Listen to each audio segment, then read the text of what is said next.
अकोल्यामध्ये काँग्रेसमधील अंतर्गत वाद हा चव्हाट्यावर आलेला आहे। प्रभाग क्रमांक 2 मधून पराभूत झालेल्या चांदणी शिंदे यांनी आमदार साजिद खान यांच्यावर गंभीर आरोप केलेत। निवडणुकीदरम्यान मुस्लिम बहुल भागामध्ये मागणीसाठी वारंवार विनंती करूनही साजिद खान यांनी मदत न केल्याचा आरोप यावेळी करण्यात आलाय।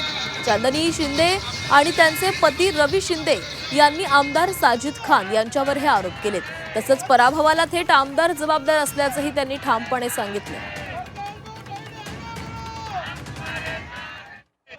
एरिया आहे त्या ठिकाणी आम्ही भरपूर फिरलो, पण ज्या ठिकाणी आम्हाला असं वाटत आहे की आम्हाला मुस्लिम समाजाकडून वोटिंग मिळणार नाही, आम्ही त्यांना कन्व्हिन्स केलं की आमदार साहेब तुम्ही इथे या आणि आमच्यासोबत थोडा प्रचार कमीत कमी आम्हाला 2-3 तास तरी द्या, जेणेकरून तुमच्या समाजातील लोक आम्हाला कन्व्हिन्स होतील आणि आपल्या पक्षाला वोटिंग मिळेल।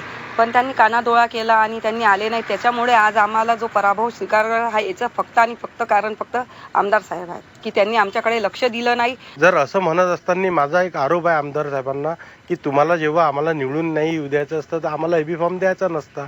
आणि काँग्रेस पक्षात आता असं झालेलं आहे की हिंदूंना डावलण्याचा प्रयत्न केला जात आहे आणि हिंदू समाजाला काँग्रेस पक्षाची विचारधारा राहिलेली नाही आहे।